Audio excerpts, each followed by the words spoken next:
It is the groundbreaking ceremony for the Badlands Community Facility, and this is something that's been in the works for a long, long time. Last week, we did an announcement on rural broadband, again today, and then on Thursday we'll be back for another important announcement. So keep your stations tuned in, and there'll be another good announcement on 2009. Allocated $12 billion for new infrastructure. Out of that $12 billion, we had what we called a community component of $227 million.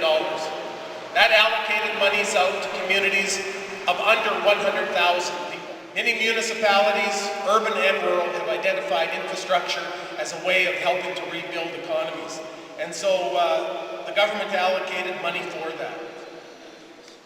It has been extremely successful, and today our government has been pleased to invest $3 million into the project that we're going to be celebrating and turning the sod on here. Communities, however, have to invest in this type of programming as well. And I want to commend the residents and the council of Drumheller for this facility that will be used by all for many different events. I want to specifically commend your council and Ray. The application for this grant was initially turned down. And many communities could just walk away. Many communities would just say, well, you know what, we didn't receive verification that we were going to go ahead, and they would have just picked it up and gone home. This council didn't do that. And those who were involved in the reapplication really need to be commended, because they brought together a very favorable, positive application that really made those who make those decisions, which I'm not one of them, but they made those realize the merit of a facility like what we're having here. And so I know it was with some controversy, but Ray and the council and all the other citizens that banded together for this, we want to commend you. This would not have happened had we not had the help of citizens, concerned citizens, who worked very, very hard to get the balance of our community on side. We all know that communities that don't move ahead certainly move backwards. And one of the ways of moving ahead is to make your community the most livable community around as best you can. And I would like to thank the citizens who worked on our steering committee, who did all the efforts to make sure that people got on side for this. Thanks to them, we are moving ahead. And with that, I would like to say that the future is going to be fun watching this being built. You'll be able to see the progress. I do hope that the rain quits so they can start working on it. And thank you all for being here today. A short time ago, in October 2007, when a plebiscite halted the progress of this very worthwhile facility. It was also at that time that a handful of concerned citizens came together to form what is known then as the Grassroots Committee, to understand what went wrong and to find ways to move this project forward. The group met weekly with a mandate to put together a plan which would meet the present and future needs of our community. It needed to appeal to all of the residents, yet remain affordable. The committee sought input from potential users, along with a large cross-section of the public at large, and validated our findings in a community-wide survey conducted in August 2008.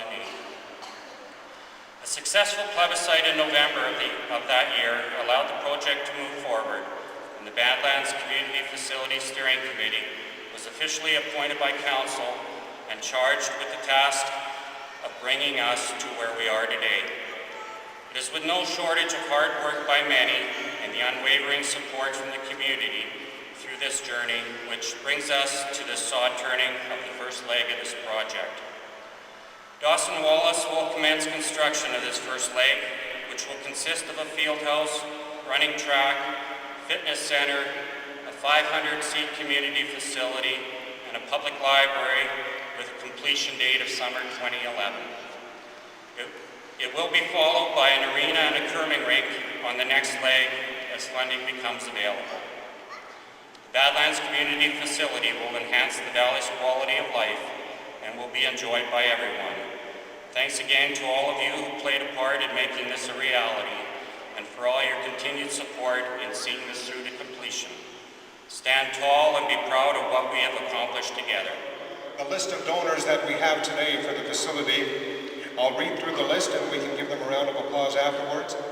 But the list of donors include Encana, Elson and Pat McDougall, Canna Alta, Drumheller and District Chamber of Commerce, Friesen IGH, RubberTech International, and an announcement coming up soon. Tony just informed me the ATV will be one of our sponsors, or one of the donors as well. So we thank you. Would you please give a warm... Currently, the campaign is working with a consulting firm whose report we're actually receiving on Wednesday. And then we are going to be entering basically a silent fundraising phase, focusing on some large leadership gifts for the facility. We are searching for more of the right people to financially commit to the campaign and get involved in our campaign cabinet. A lot of you that have already personally donated to the campaign, either personally or through your corporation, we're looking at people to get involved and to help us develop an appropriate team going forward so that we can achieve our $12 million goal. I guess that being said, and even though we are focusing on the leadership gifts, no gifts will be turned away. So please, if you are ready to give now, contact us or some people, other people that you're going to be notified of probably in the coming weeks that will help us on the widespread portion of our campaign, which will probably get going next year. So